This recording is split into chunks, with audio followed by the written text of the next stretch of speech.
மாதாவுடைய பிறந்த நாள் செப்டம்பர் 8ஆம் தேதி நம்ம எல்லாருக்குமே தெரியும். நம்ம அதை கொண்டாட போகிறோம். என்ன பண்ணலாம்? இந்த வீடியோவில் ஒரு 5 விஷயங்களை பார்க்குறோம். 5 விஷயம் சொல்லலாம், இல்லைனா 5 தலைப்புகள் நம்ம பார்க்க போகிறோம். ஸோ மாதாவுடைய பிறந்த நாளைக்கு என்ன பண்ணலாம் அப்படின்னு சொல்லி. ஸோ முதல் தலைப்பு என்ன அப்படின்னாக்க, மாதாவினுடைய ஒரு நவநாள். மாதாவுடைய பிறந்த நாளுக்குன்னே ஒரு குறிப்பிட்ட ஜெபத்தை கொண்ட நவநாள் இருக்கிறது. அதை நம்ம செய்யலாம். அப்படி இல்லைனாக்கா குறிப்பாக இன்னும் ஸ்பெஷலாக துன்ப முடிச்சுகளை அவிழ்க்கின்ற மாதாவிற்கான ஒரு நவநாள் இருக்கிறது. அதை ஏன் நம்ம இந்த தடவை செய்யக்கூடாது அப்படின்றத அந்த பற்றின ஒரு சின்ன ஒரு சுருக்கமான ஒரு விவரத்தை நம்ம பார்க்கலாம். ரெண்டாவது விஷயம் என்ன பண்ணலாம் மாதாவோட பர்த்டேக்கு அப்படின்னாக்க, ஜெபம் சம்பந்த விஷயத்தில் ஏதாவது மாற்றங்கள் இல்லை ஒரு முன்னேற்றங்களை பார்க்கலாமா, அதை பார்க்க போகிறோம். மூன்றாவது தவம் சம்மந்தப்பட்ட விஷயம், பரிகாரம், தவங்கள், ஒருத்தல் முயற்சிகள், அது சம்மந்தப்பட்ட விஷயம். நான்காவது சிறப்பான பக்தி முயற்சிகள் எதாவது பண்ணலாமா இந்த 9 நாள் அப்படின்னு சொல்லி பார்க்க போகிறோம். 5வது விஷயம், மாதாவுடைய பர்த்டே அன்னைக்கு மாதா ரொம்ப ரொம்ப ரொம்ப ரொம்ப ரசிக்கக்கூடிய, சந்தோஷப்படக்கூடிய ஒரு மிகப்பெரிய ஒரு கிஃப்டை நம்ம கொடுக்கலாம். அது என்ன அப்படின்றத 5வது பார்க்க போகிறோம். ஸோ மாதாவுடைய இந்த நவநாள் எப்போ ஆரம்பிக்கிறது? ஆகஸ்ட் 30ஆம் தேதி ஆரம்பிக்கிறது. அது செப்டம்பர் 7ஆம் தேதி முடியும். அதாவது மாதாவுடைய பர்த்டேக்கு ஒரு நாள் முன்னாடி அந்த 9 நாள் தயாரிப்பு முடியும். ஸோ இந்த 5 விஷயங்கள் நம்ம பார்க்க போகிறோம். அதுக்கு முன்னாடி இதை எந்த நோக்கத்தோடு நம்ம செய்ய போகிறோம் அப்படின்னு சொல்லி நம்ம பார்க்கலாம். ஸோ 3 நோக்கங்கள் இருக்கிறது. என்ன நோக்கம் அப்படின்னாக்கா, நான் அதை எப்படி பார்க்குறோம் அப்படின்னாக்கா, நாங்கள் ஏன்னா நம்ம இந்த நவநாள் வைக்க போகிறோம். 3 நிலைகளில் நம்ம ஆன்மீக வாழ்க்கையில் நம்ம இருக்கிறோம். ஸோ அந்த 3 நிலைகளில் இருக்கக்கூடிய 3 நோக்கங்களோடு நம்ம இந்த நவநாளை வைப்போம். ஸோ 3 நோக்கங்கள் என்ன அப்படின்னு சொல்லி பார்த்தோம் அப்படின்னாக்கா, ஊக்குவிக்கும் நோக்கம், நம்மளை ஊக்குவிக்கப்படுத்து. இந்த 9 நாள் நம்ம தூங்குவோம். அது ஃபஸ்ட்டு டே, செகண்ட் டே போவோம், தேர்ட் டே ஏதாவது பிரச்சனை வரும், இல்லை தூங்கிடுவோம், இல்லை உடம்பு கஷ்டப்படும். இப்போ நம்ம உடலான இல்லை அதை அந்த ஒரு உற்சாகம் குறையக்கூடிய அந்த ஒரு நேரத்தில் நம்மை ஊக்குவிக்கக்கூடிய, உற்சாகப்படுத்தக்கூடிய ஒரு நோக்கம் இருக்கிறது. 2வது உண்மையான நோக்கம், அது ஒன்று இருக்கிறது. 3வது உள்ளார்ந்த நோக்கம். ஸோ இந்த 3 நோக்கங்களுக்காக நம்ம இந்த நவநாளை வச்சு மாதாவோட பர்த்டேக்கு நம்ம தயாரிக்கலாம். இந்த 3 நோக்கங்களுமே தப்பு இல்லை. பட் ஆனால் அந்த 3 நோக்கங்களில் சிறந்த நோக்கம் அந்த உள்ளார்ந்த நோக்கம். ஸோ இந்த நோக்கங்களை பார்க்குறதுக்கு முன்னாடி 3 வகையான ஆன்மீக வாழ்க்கையில் இருக்கக்கூடிய நம்மளையே நம்ம படம் பிடித்து பார்க்கலாம். ஸோ முதல் வகையினர் யார் அப்படின்னாக்கா, நம்ம ரொம்ப பரிதாபப்பட்டுக்கிட்டு, நமக்கு வரக்கூடிய துன்பங்கள் நினச்சி, கஷ்டங்கள் நினச்சி, அம்மா எனக்கு எதாவது உதவி பண்ணுங்கம்மா, மாதா எனக்கு எதாவது பண்ணுங்கள், இந்த வைக்கிறது, அந்த நவநாள் வைக்கிறது, இந்த ஜபங்களை ஜெபிச்சு பார்க்குறது, அதை செய்கிறது, இங்கே போகிறது, அங்கே போகிறது, இது எல்லாமே என்னென்னா நம்ம மேலேயே நம்ம ஒரு பரிதாபப்பட்டுக்கிட்டு நம்ம பெற்றுக்கொள்ளக்கூடிய ஒரு நிலையில் மட்டுமே இருக்கிறோம். மாதா கிட்டேருந்து இது கிடைக்குமா, அது கிடைக்குமா, நமக்காக பண்ணுவாங்க, செய்வாங்க, மாதாவை அன்பு செய்கிறோம். பட் ஆனால் பெற்றுக்கொள்ளக்கூடிய ஒரு நிலையில் மட்டுமே இருக்கிறோம். இது முதல் நிலை. இவர்கள் ஆன்மீக வாழ்க்கையில் இன்னும் உள்ளே நுழையல. இதெல்லாம் தேவைதான். நம்ம ஏதாவது அற்புதத்தை பார்ப்போம், கடவுள் நமக்கு மிகப்பெரிய ஒரு இறக்க செயலை செய்வார். நமக்கு தெரியும் நம்மளை ஏதோ ஒரு பாவத்திலேருந்து மீட்பார், இல்லை ஏதாவது ஒரு உலக தேவையை, உடல் நல தேவையை ஏதாவது கொடுப்பார், நமக்கு ஏதாவது ஒரு அற்புதத்தை நிகழ்த்துவார், ஏதாவது பொருளாதார தேவையை பூர்த்தி செய்வார். இதை நம்ம பார்க்கும்போது, கடவுள் உண்மையாலே இருக்கிறாரா, மாதம் உண்மையாலுமே இருக்கிறாங்கடா, நம்ம ஜபத்தையும் கேட்குறாங்கடா, இதுலேயும் நின்று விட்டோம் என்றால் நம்ம ஆன்மீக வாழ்க்கைக்குள்ளே நுழையில நடத்தும். ஸோ இவங்களாம் முதல் நிலையில் இருக்கிறவங்க. 2வது நிலை அப்படின்னாக்கா, சரி கடவுள் இருக்கிறாரு, என் வாழ்க்கையில் அற்புதம் செய்கிறாரு, இவ்வளோ நல்லவரா மாதா, இவ்வளோ நல்லவங்களா கடவுள் அப்படின்னு சொல்லி நம்ம நினச்சிட்டு, அடுத்த நிலைக்கு 2வது நிலையில் என்ன பண்ணுவோம், சரி இவங்களுக்கு நம்ம ஒரு நல்ல பிள்ளைகளாக இருப்போமே, இவங்களுடைய நல்ல கடவுளினுடைய நல்ல பிள்ளையாக, மாதாவினுடைய நல்ல பையனாக, பொண்ணாக நம்ம இருப்போமே, அப்போ நான் என்னையே மாற்றிக்கிறேன், இனி நான் ஒரு நல்ல கிறிஸ்துவ வாழ்க்கையை வாழ முயற்சிக்கிறேன், சாவான பாவத்தை விடுவேன், என்னுடைய பாவ அடிமைத்தனத்தில் வெளியே வர நான் முயற்சிக்க ஆரம்பிப்பேன். இதுக்காக நான் நவநாள் வைக்க போகிறேன். நற்பண்புகளை வளர்த்து கொள்வதற்காக, வர்ச்சூஸை க்ரோ பண்ணுறதுக்காக, ஒரு நல்ல கிறிஸ்தவ வாழ்க்கையை வாழ்வதற்காக நான் ஒரு நவநாள் வைக்க போகிறேன். ஸோ இது 2வது நிலையில் இருக்கிறவங்க. ஸோ இதை தாண்டி நம்மளுடைய ஒழுங்கீனமான பற்றுதல்கள், டிஸார்டர்ட் அஃபெக்ஷன்ஸ்லேருந்து வெளியே அது சாப்பாடோடு இருக்கலாம், இல்லை பாவத்தோடு இருக்கலாம், உடலின் இன்பத்தோடு இருக்கலாம், இல்லை பெருமைகள், உலக பெருமைகளோடு இருக்கலாம், இல்லை ஒரு அதிகாரத்தின் மேலே இருக்கக்கூடிய ஒரு விஷயமா இருக்கலாம், இல்லை அச்சீவ்மெண்ட், மற்றவங்க என்னை பெருமையாக பேசணும், அதுக்காக நான் அச்சீவ் பண்ணணும், இந்த பற்றுதல்கள்லேருந்து வெளியே வர்றதுக்கு முயற்சிட்டுருக்கிறோம் அப்படின்னாக்கா நம்ம ஆன்மீக வாழ்க்கையினுடைய அந்த முதல் படிக்குள்ளே நம்ம நுழைஞ்சிட்டோம். உலகத்தின் மேலே இருக்கக்கூடிய ஒழுங்கீனமான பற்றுதலேருந்து வெளியே வருவதற்கு.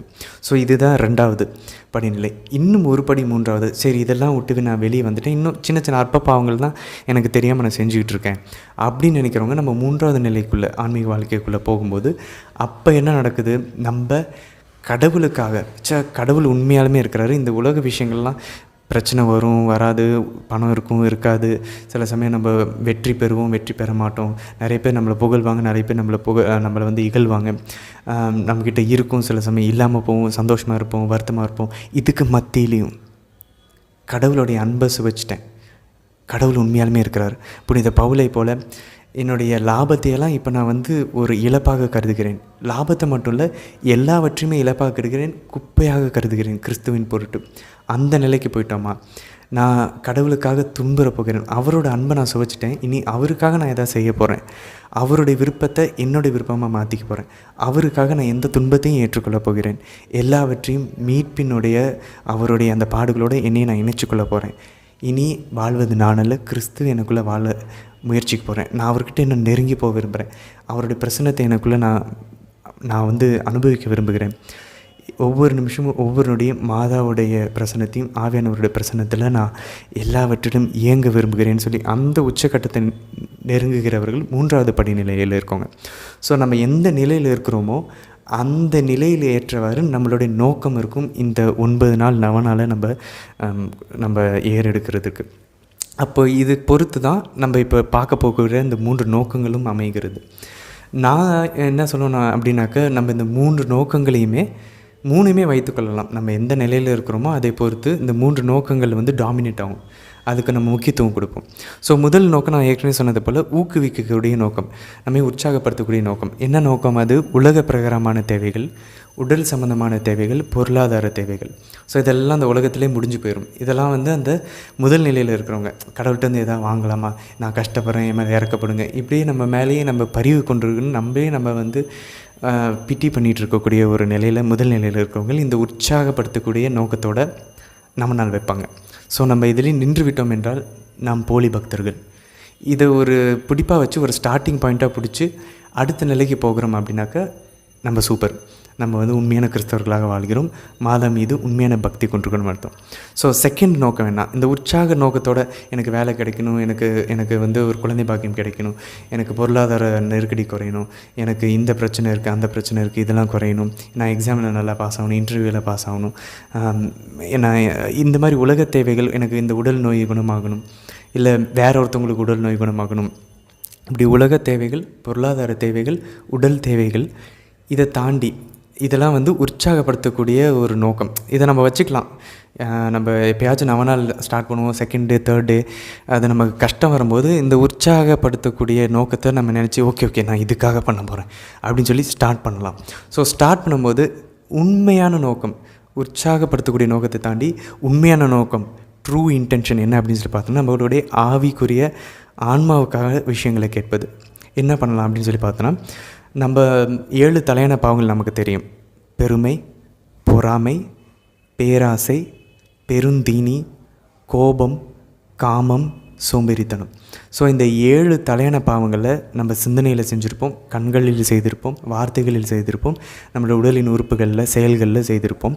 செய்யாமல் இருந்து கூட நிறைய தவறு, the sin of omission and sin of commission, செய்யாமல் இருப்பது கூட ஒரு சில விஷயங்கள் செஞ்சுருக்க வேண்டும், அதை நம்ம செய்யாமல் இருந்திருப்போம்.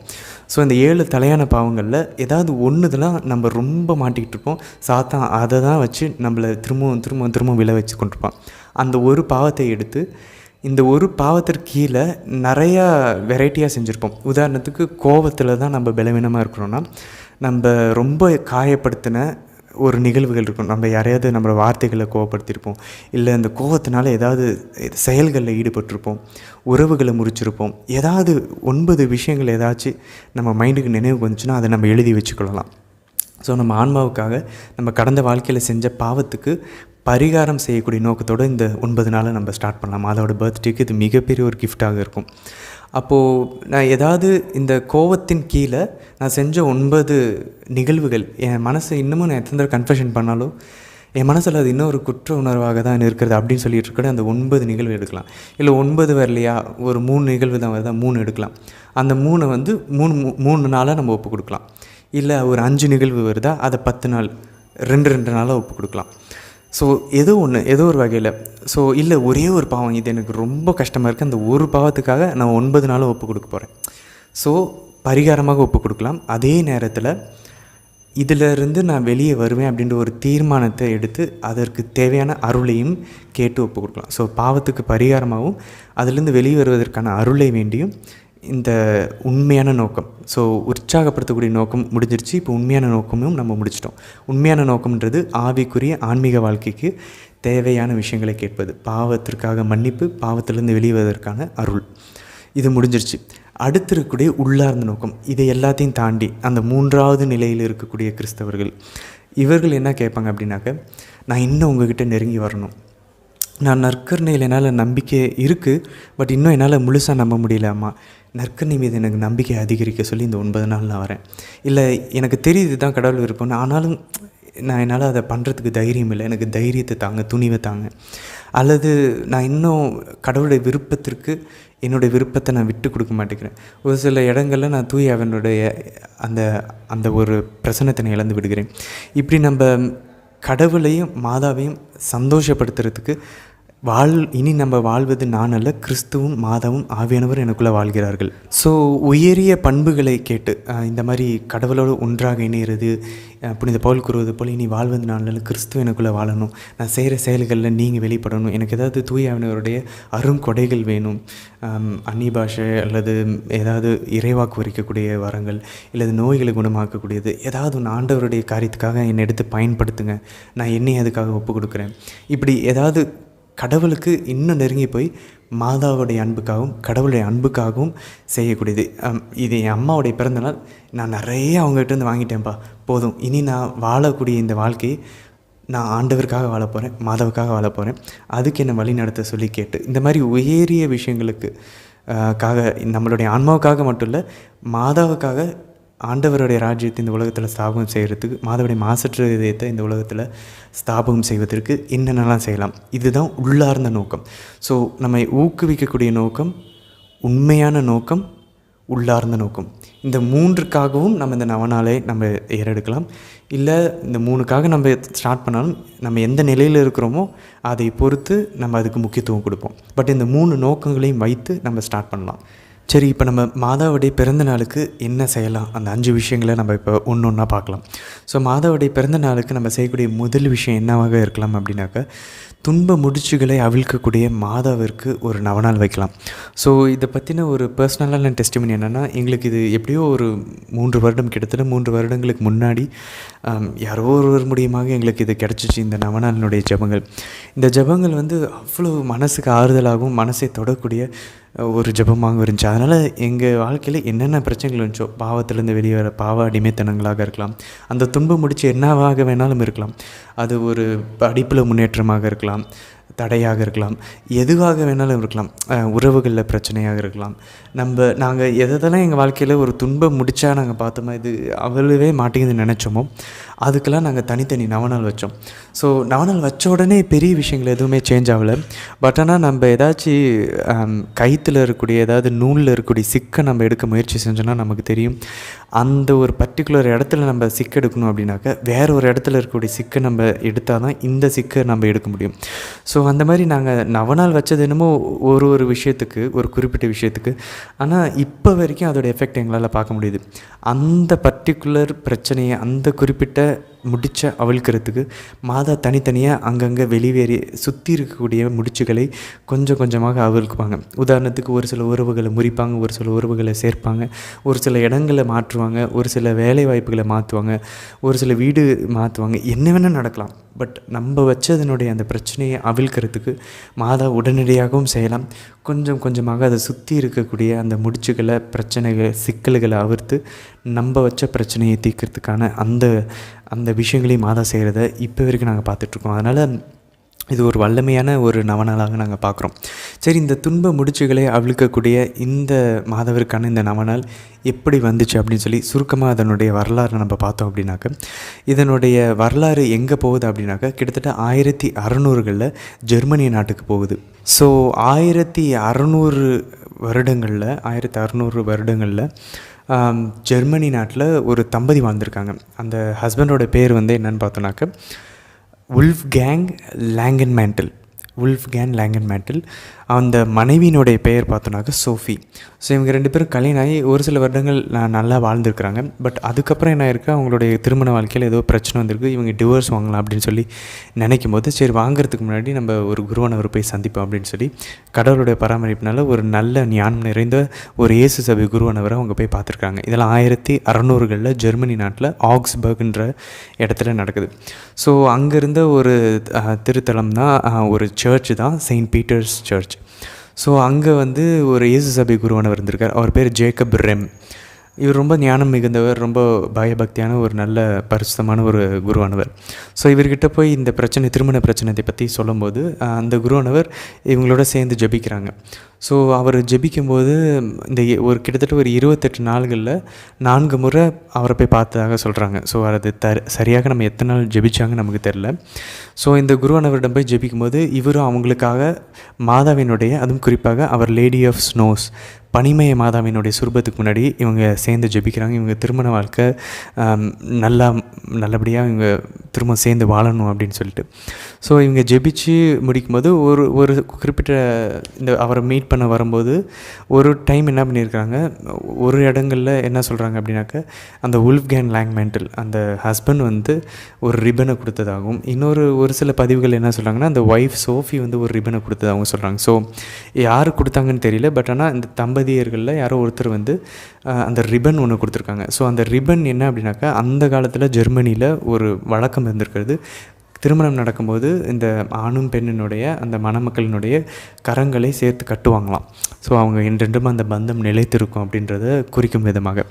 ஸோ அந்த ரிப்பனை கொண்டு வந்து இந்த ஃபாதர்கிட்ட கொடுத்துருக்குறாங்க. ஸோ அவங்க திருமணத்தின் போது நடந்த அந்த ரிப்பனில் நிறைய சிக்கல்கள், முடிச்சுகள் இருந்திருக்கு. இந்த ஃபாதர் என்ன பண்ணியிருக்கா, அந்த ரிப்பனை உயர்த்தி பிடிச்சி ஜெபிக்கும் போது மாதா கிட்டே இந்த திருமணத்தில் இருக்கக்கூடிய இந்த முடிச்சுகளை அவளுக்க சொல்லி அவர் ஜெபிக்கிறார். ஸோ ஒரு பதிவில் என்ன சொல்கிறாங்கன்னா, இந்த ஃபாதர் அந்த முடிச்சுகளை ஒவ்வொன்றா அவிழ்த்து கொண்டே ஜெபித்திருக்கிறாங்க மாதா கிட்ட. அப்பொழுது இவங்க மனதில் மாறி இவங்க திரும்ப ஒன்றா சேர்ந்து வாழ ஆரம்பிச்சிருக்காங்க. இன்னொரு பதிவு என்ன சொல்லுது அப்படின்னாக்க, அதுவாகவே தானாக அந்த முடிச்சு அவிழ்ந்து ஒரு அதிசயம் நடந்ததாக சொல்கிறாங்க. அது நடந்ததுக்கப்புறம் அவங்க திரும்ப ஒன்றாக சேர்ந்து மனமாற்றம் அடைஞ்சு வாழ்ந்ததாக சொல்கிறாங்க. எது நடந்துச்சுன்னு நமக்கு தெரியல. பட் ஆனால் மாதா கிட்ட ஜெபிக்கும்போது, பனிமய மாதா கிட்ட இந்த ரிப்பன், இந்த முடிச்சுகள் நிறைஞ்ச அந்த ரிப்பனை தூக்கி ஜெபிக்கும்போது அந்த முடிச்சுகளை அவிழ்ந்து அது நார்மலாக அந்த ரிப்பன் மாறிய போது அவங்க பிரச்சனை மாறியதாக கூறப்படுகிறது. ஸோ இது நடந்து முடிஞ்சதுக்கப்புறம் இந்த தம்பதிகள் சேர்ந்து வாழ்ந்து இவர்களுக்கு ஒரு பேரப்பிள்ளை பிறக்கிறாங்க. அந்த பேரப்பிள்ளையுடைய பெயர் வந்து அம்ப்ராய்ஸ் லேங்கன்மேண்டில் வந்து ஒரு குருவனராக, கத்தோலிக்க குருவனவராக, ஒரு துறவியாக மொனாஸ்ட்ரியில் ஜாயின் பண்ணுறாங்க ஜெர்மனியிலே. ஸோ அவர் வந்து 1700வது வருஷம், அந்த நூற்றாண்டினுடைய துவக்கத்தில் அவங்களுடைய தாத்தா வாழ்க்கையில் நடந்த அந்த ஒரு அதிசயத்தை நினைவு கூறும் விதமாக, அங்கீகரிக்கும் விதமாக அவர் என்ன பண்ணுறாரு, ஒரு ஓவியரை கூப்பிட்டு மாதாவினுடைய இந்த முடிச்சுகளை அவிழ்க்கக்கூடிய ஒரு மாதாவினுடைய படத்தை வரைய சொல்லி அவர் சொல்கிறார். அந்த ஓவியரோட பெயர் என்னன்னாக்கா ஜோஹன் மெல்கியோர் ஜார்ஜ் ஷ்மிட்னர் அப்படின்ற இந்த ஒரு பெயிண்டர். இவர்களை கூப்பிட்டு அந்த கோயிலே எங்கே அந்த வுல்ஃப்கேங் லேங்கன்மேண்டிலுக்கும் சோஃபிக்கும் அந்த தம்பதியர்களுக்கு அந்த அதிசயம் நடந்த அந்த முடிச்சுகள் அவிழ்க்கப்பட்டதோ அந்த கோயில் பேர் வந்து செயின்ட் பீட்டர்ஸ் கோயில். அந்த கோயில் வந்து ஆக்ஸ்பர்க் ஜெர்மனியில் இருக்கிறது. ஸோ அந்த கோயில்லையே வந்து இந்த ஒரு தனியாக மாதாவுக்கு ஒரு பீடத்தை, இவங்க ஃபேமிலி பீடத்தை ஏற்படுத்தி அங்கே வந்து இந்த படத்தை வைக்க சொல்லி அவர் வந்து இந்த பெயிண்டரை கூப்பிட்டு இந்த நடவடிக்கைகளை முன்னெடுக்கிறார். ஸோ அவங்க வரைஞ்சது தான் இந்த முடிச்சுகளை அவிழ்க்கக்கூடிய மாதாவினுடைய இந்த படம். ஸோ இந்த படத்தை பார்த்தோம் அப்படின்னாக்கா, இது மாதாவை வந்து திருவெளிப்பாடு 12வது அதிகாரத்தில் வரக்கூடிய அந்த பெண் மாதாவை போல் அந்த பெண்ணை போல் மாதாவினுடைய இந்த ஓவியத்தை வரைகிறார்கள். அவங்க தலையில் பார்த்தோன்னா 12 விண்மீன்கள் இருக்கும், காலில் நிலா இருக்கும், காலடியில் நிலா இருக்கும். அதே போல் அந்த சாத்தானின் தலையை மிதிப்பது போல், தொடக்க நூல் 3:15 குறிக்கக்கூடிய வகையில் சாத்தானின் தலையை மிதித்து கொண்டு மாதா இருக்கிறது போல் இருக்கும். அதே சமயத்தில் 2 வானதூதர்கள் நம்ம பார்க்க முடியும். ஒரு வானதூதர் முடிச்சுகளை மாதா கிட்ட கொடுப்பாங்க. மாதா அதை அவிர்த்து அந்த நார்மலாக இருக்கக்கூடிய அந்த முடிச்சு இல்லாத ரிப்பனை இன்னொரு வானதூதர் பெற்று அதை வந்து ஜெபிக்கிறவங்களுக்கு கொடுக்குற மாதிரி அழகான இந்த ஒரு படம் இருக்கும். ஸோ கீழே பார்த்தோன்னாக்கா ஒரு வானதூதர், அது வந்து ரஃபேல் வானதூதர் இந்த தாத்தா இருக்கிறாரையா இந்த ஓவியத்தை வரைய சொன்ன இந்த குருவானனுடைய தாத்தா, அந்த தம்பதியர்களுடைய அந்த உல்ஃப் கேங் லாங்கன்மேண்டலில் வந்து கூட்டிகிட்டு போகிற மாதிரி அந்த ஜெஷுவிட் ப்ரீஸ்ட், அவர் பேர் ஜேக்கப் ரெம்ன்ற அந்த இயேசு சபை குருவானவரிடம் அந்த உல்ஃப் கேங் லாங்கன்மேண்டலை கூட்டிகிட்டு போகிற மாதிரி கீழே ஒரு சின்ன ஒரு படமும் இருக்கிறத நம்ம இந்த ஓவியத்தில் பார்க்க முடியும்.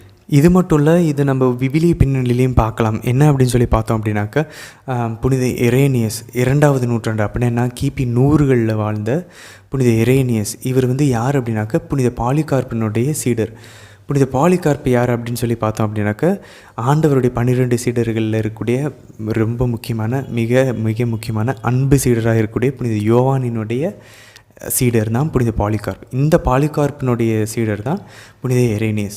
ஸோ இந்த புனித இரேனியஸ் வந்து அவருடைய கடிதங்கள் அவர் எழுதுகிறார், எப்படி ஏவாள் கீழ்ப்படியமையினால் முடிச்சுகளை கொண்டு வந்தாரோ அதே போல் மாதா கீழ்ப்படிந்ததினால் முடிச்சுகளை அவிழ்ந்தார்கள் அப்படின்னு சொல்லி புனித இரேனியஸ் அழகாக எழுதுகிறார். ஸோ இதை குறிக்கும் விதமாக இது 1600 நடந்த ஒரு விஷயமாக இருக்கலாம். ஆனால் இதனுடைய விவிலிய பின்னணியை பார்த்தோம் அப்படின்னாக்க, பழைய ஏவாள் அவங்களுடைய கீழ்ப்படியாமையினால் சாத்தானின் குரலை கேட்டு, தீய ஆவின் குரலை கேட்டு உலகத்துக்குள்ளே முடிச்சுகளை கொண்டு வந்தாங்க, சிக்கலை கொண்டு வந்தாங்க. ஆனால் மாதா நல்ல வானதூதர், அவர்களுடைய குரலை கேட்டு மாதா கீழ்ப்படிந்ததுனால அவங்க வந்து இந்த உலகத்தில் வந்த அந்த முடிச்சுகளை அவிழ்க்கக்கூடிய மீட்பரை கொண்டு வந்து இந்த உலகத்துக்கு மீட்பு தரக்கூடிய ஒரு மிகப்பெரிய அந்த உன்னதமான பணியை செஞ்சதுனால முடிச்சுக்களை அவிழ்க்கக்கூடிய மாதாவினுடைய இந்த பக்தி முயற்சிக்கு இப்படிப்பட்ட ஒரு விவிலிய பின்னணியும் இருக்கிறது.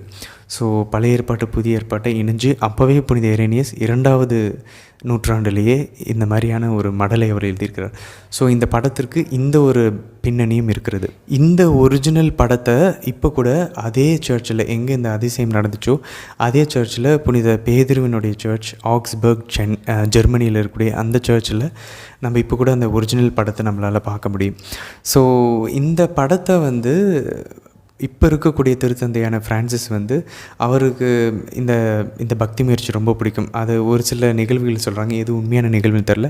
பட் அவருக்கு இந்த மாதாவினுடைய முடிச்சுகளை அவிழ்க்கக்கூடிய மாதாவின் பக்தி முயற்சி அவருக்கு தெரிய வருகிறது. ஸோ அவர் வந்து இதை உலகம் எங்கும் பிரபலமாக்குகிறார். ஸோ அவர் வந்து திருத்தந்தையானதுலேருந்து இதை அவர் ரொம்ப ஸ்ட்ராங்காக வந்து எல்லா இடத்துக்கும் ப்ரமோட் பண்ணிகிட்ருக்காரு. அதனால தான் இது உலகிற்கு ரொம்ப அதிகமாக தெரிய ஆரம்பிச்சிச்சு. ஸோ அவருக்கு பாரிஷ் ப்ரீஸ்டாக இருந்த ஒரு குருவானவர் தான் இந்த மாதாவுக்கான நவநாள் ஜெபங்களை எழுதியிருக்கிறார். இதை நம்ம எதுக்காக ஜெபிக்கிறோமோ இல்லையோ, ஆனால் அந்த ஜெபங்கள் அவ்வளோ அழகான ஜெபங்கள், அவ்வளோ ஒரு அர்த்தம் நிறைஞ்ச ஜெபங்கள். ஒவ்வொரு வார்த்தையும் நம் மனதிலிருந்து அவ்வளோ அழகாக எழுதக்கூடியது, நம் மனதை ஆறுதல் படுத்தக்கூடியது. அந்த ஜெபத்தை ஜெபிக்கும் போதே கன்ஃபார்மாக இது மாதாவுக்கு கேட்கும் அப்படின்ற ஒரு உணர்வு நமக்கே வரும். அப்படிப்பட்ட ஒரு அழகான நவநாள் தான் இந்த முடிச்சுகளை அவிழ்க்கக்கூடிய நவநாள். அந்த தம்பதியர்கள் கிட்டத்தட்ட 28 நாள் ஜெபித்ததாக ஒரு சில பதிவுகள் சொல்கிறது. அப்படின்னா நம்ம 3 நவநாள் வச்சோன்னா 27 நாள் வரும். 9 × 3 27 நாட்கள். ஸோ கிட்டத்தட்ட நம்ம 3 நவநாள் வைக்கலாம். அது நம்மளால் முடியல அப்படின்னாலும் குறைஞ்சது மாதாவுடைய இந்த பிறந்த நாளுக்காகவாது இந்த முதல் 9 நாள் நவநாளை நம்ம வைத்து நான் சொன்ன அந்த 3 நோக்கங்களை நாம் கொண்டு 3 கருத்துக்களை கொண்டிருக்கலாம். உற்சாகப்படுத்தக்கூடிய நோக்கம், உண்மையான நோக்கம் அல்லது உள்நோக்கம். இந்த 3 நோக்கங்களையும் கொண்டு இந்த முடிச்சுகளை அவிழ்க்கக்கூடிய மாதாவிடம் நாம் ஜெபிக்கலாம். இதுதான் நம்ம மாதாவுக்கு பிறந்தநாளுக்கு கொடுக்கக்கூடிய பரிசுகளில் முதல் 5ல் முதல் விஷயத்தை பார்த்துட்டோம். ஸோ இந்த நவநாள் முடிஞ்சால் நம்ம ஜெபிச்சு கடவுள் நம்மளை இதை பண்ண சொல்லி அழைக்கிறார் அப்படின்னாக்கா இந்த நவநாள் ஜெபங்களையும் நம்ம ஸ்டார்ட் பண்ணலாம். சரி, இந்த நவநாள் ஜெபங்கள் எங்கே கிடைக்கும் அப்படின்னு பார்த்தோம்னா, இந்த வீடியோட டிஸ்கிரிப்ஷனில் கீழே மோருன்னு இருக்கும் இல்லையா, அதை கிளிக் பண்ணிங்க அப்படின்னாக்கா அதுக்கிட்ட ஒரு சின்ன லிங்க் கொடுத்துருப்போம். அந்த லிங்க்கை கிளிக் பண்ணிங்கன்னா நீங்கள் ஃபோன்லேயே டவுன்லோட் பண்ணி நீங்கள் அதை படித்து ஜெபிக்கலாம். அதை வேணால் பிரிண்டட் எடுத்து வச்சு கூட நீங்கள் அதை படிக்கலாம். ஸோ நாங்கள் எந்தெந்த பிரச்சனை இருந்துச்சோ அதுக்கெல்லாம் இந்த ஒரு நவநாள் நாங்கள் வச்சு முடிச்சிட்டோம். அதனுடைய விளைவுகள் இப்போ வரைக்கும் 3 வருடங்கள் கழித்தும் நாங்கள் அதை பார்த்து கொண்டிருக்கிறோம். அதனால் நீங்கள் ஜெபிச்சு கடவுள் உங்களை கூப்பிட்றாருன்னா கண்டிப்பாக இந்த நவநாளை மாதாவோட பிறந்த நாளுக்கு நீங்கள் ஜெபிக்கலாம். இரண்டாவது தலைப்பு என்ன அப்படின்னு பார்த்தோன்னா ஜெபங்கள். வேறு என்ன ஜெபங்கள் இந்த நவநாளோட சேர்த்து ஆட் பண்ணலாம் அப்படின்னாக்கா, மாதாவுக்கு நல்ல பர்த்டே கிஃப்ட் கொடுக்கணும்னா மாதாவுக்கு ரொம்ப பிடிச்ச முதல் விஷயம் திருப்பலி. இரண்டாவது மாதாவுக்கு ரொம்ப பிடிச்சது ஜெபமாலை. அப்போது திருப்பலிகள் நம்ம இது வரைக்கும் போகிற பழக்கம் இல்லைன்னா டெய்லி திருப்பலிக்கு போக முயற்சி செய்யலாம். இல்லை ஏற்கனவே நான் திருப்பலிக்கு போயிட்டுருக்கேன் அப்படின்னு சொல்லி நம்ம நினச்சோம் அப்படின்னாக்கா, நம்ம என்ன பண்ணலாம், 1 மணி நேரம் நற்கருணை சந்திப்பு செய்யலாம். நற்கருணை சிற்றாலயம் இருந்துச்சுன்னா ஆண்டவருடைய நற்கருணை பிரசன்னத்தில் போய் 1 மணி நேரம் அமரலாம். அங்கே போய் ஜெபமாலை ஜெபிக்கலாம், இல்லை ஆண்டவரோட பேசலாம், எது வேணாலும் நம்ம பண்ணலாம். பட் நான் இந்த ஒரு 9 நாள் 9 மணி நேரம் ஒரு நாளும் 1 மணி நேரம் நான் ஆண்டவரோட செலவழிக்க போகிறேன். ஸோ நற்கருணை சந்திப்பு செய்யலாம். ஒருவேளை நற்கருணை சிற்றாலயம் நம்ம பக்கத்தில் இல்லைன்னா அட்லீஸ்ட் ஆலயத்துக்காக திருப்பலிக்கு ஒரு 1/2 மணி நேரம் முன்னாடி, திருப்பலிக்கு ஒரு 1/2 மணி நேரம் அப்புறம் நற்கருணை பிரசன்னத்தில் போய் ஆலயத்திலேயாவது நம்ம அமரலாம். ஸோ தினமும் திருப்பலிக்கு போகலாம், இல்லை நற்கருணை சந்திப்பு செய்யலாம். செகண்டு மாதாவுக்கு பிடிச்சது ஜெபமாலைன்னு நம்ம பார்த்தோம். ஸோ ஜெபமாலையில் இது வரைக்கும் கன்சிஸ்டண்ட்டாக என்னால் 4 ஜெபமாலை ஜெபிக்கவே முடியல அப்படின்னு சொல்லுவாங்க. இந்த மாதாவோட பர்த்டேக்காவது இந்த ஒரு கிஃப்ட்டை நம்ம கொடுக்கலாம். அஃப்கோர்ஸ் நமக்கு ஏற்கனவே சொன்ன அந்த 3 நோக்கங்கள் உண்டு. உலக பிரகாரமான நோக்கம், ஆன்மீக நோக்கம், அதை தாண்டி கடவுளிடம் நெருங்கி போவது, கடவுளோட அன்புக்காக நம்ம வைத்திருக்கக்கூடிய ஒரு சில நோக்கங்கள்.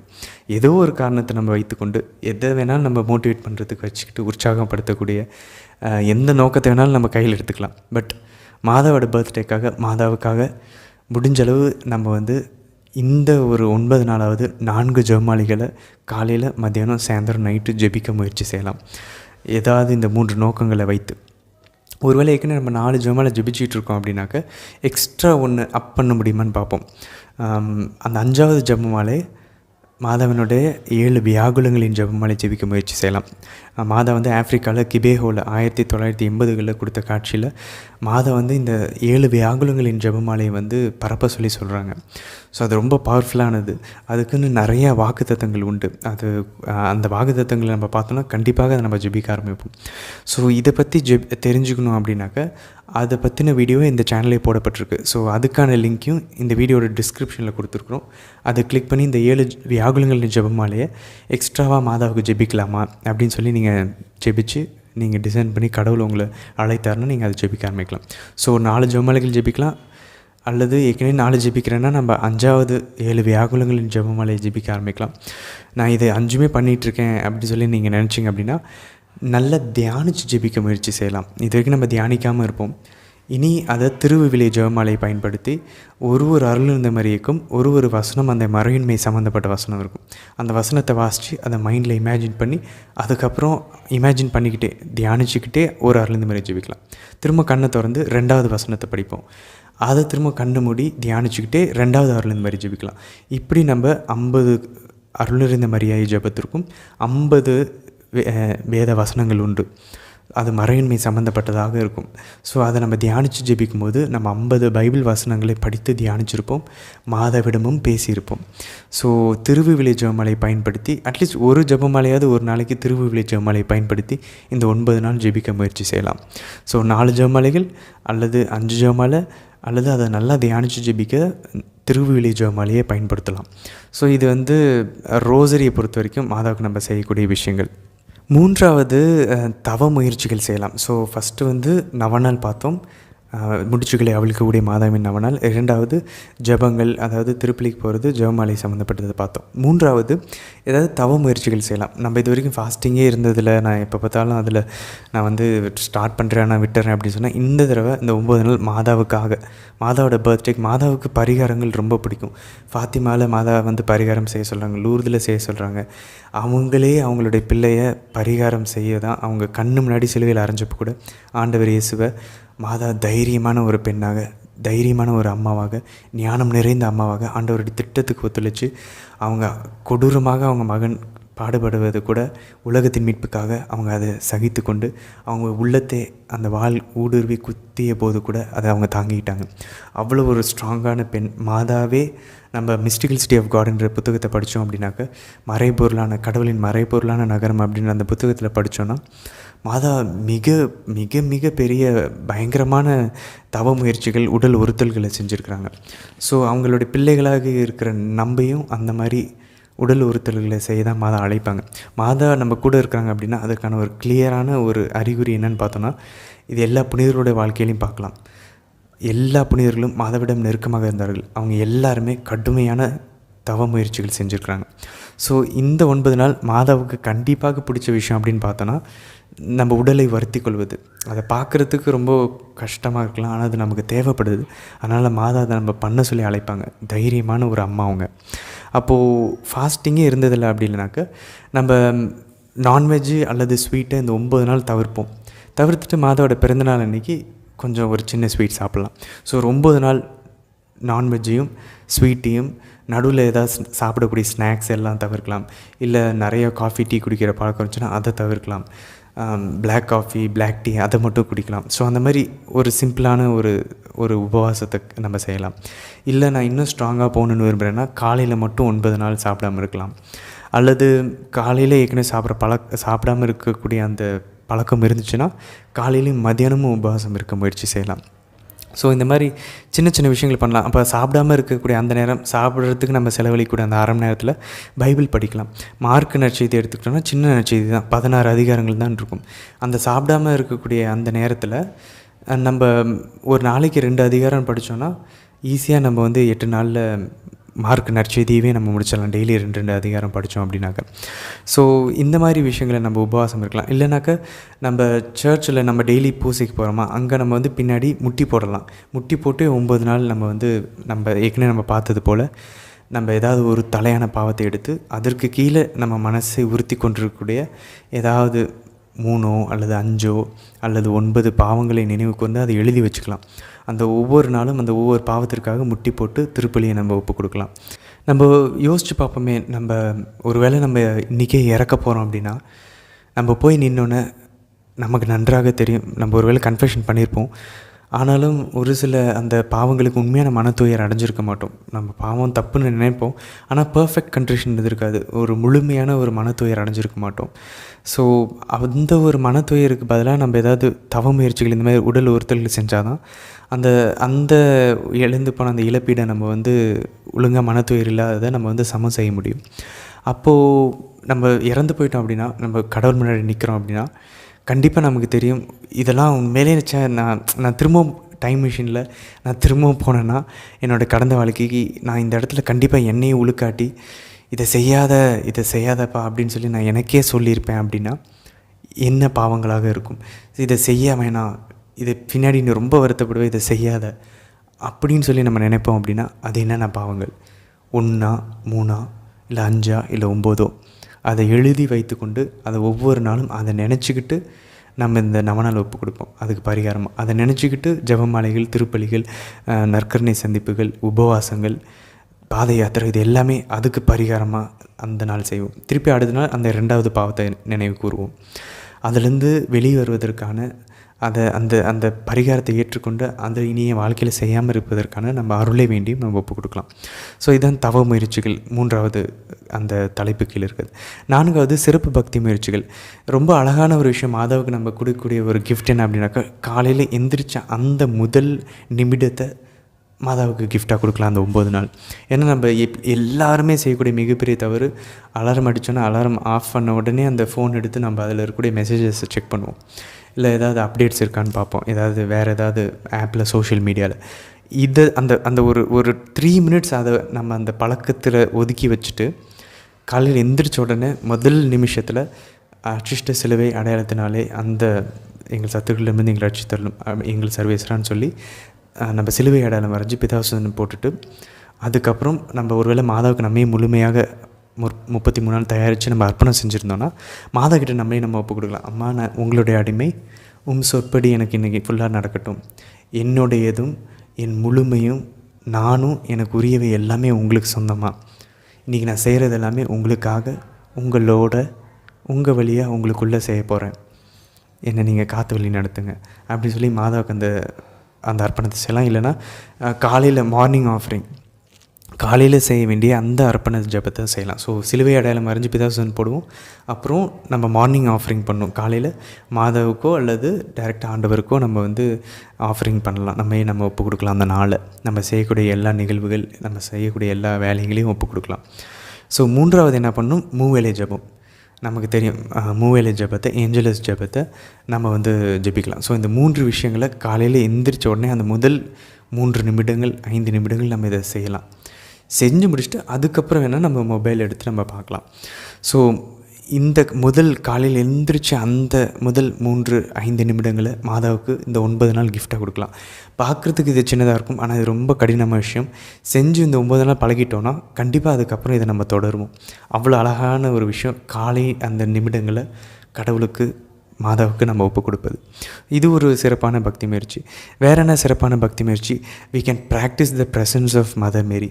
மாதாவுடைய பிரசன்னத்தை உடனிருப்ப நம்மளுடைய அன்றாட அந்த நாளில் நம்ம ஒவ்வொரு நிமிடமும் அதை நம்ம பயிற்சிவிக்கலாம், அதை நம்ம உணரலாம். எப்படி செய்யலாம் அப்படின்னாக்க, இந்த 9 நாள் மட்டும் நம்ம எங்கே வெளியே சென்றோம், இப்போ நம்ம குளிச்சுட்ருக்கோம் இல்லை ஏதாவது சமைக்கிறோம், வாயில் அருளிந்த மாதிரியை ஜெபிச்சுட்டு இந்த 9 நாள் மட்டும் அருளிந்த மாதிரியை ஜெபத்தை ஜெபிச்சுக்கிட்டு எப்பப்பெல்லாம் நம்ம மூளையை பயன்படுத்தி வேலை செய்யாமல் இருக்கிறோமோ, சாப்பிட்டுட்ருக்க நேரத்தில் கூட அருளிந்த மாதிரியை ஜெபிச்சுக்கிட்டே நம்ம சாப்பிட்லாம்.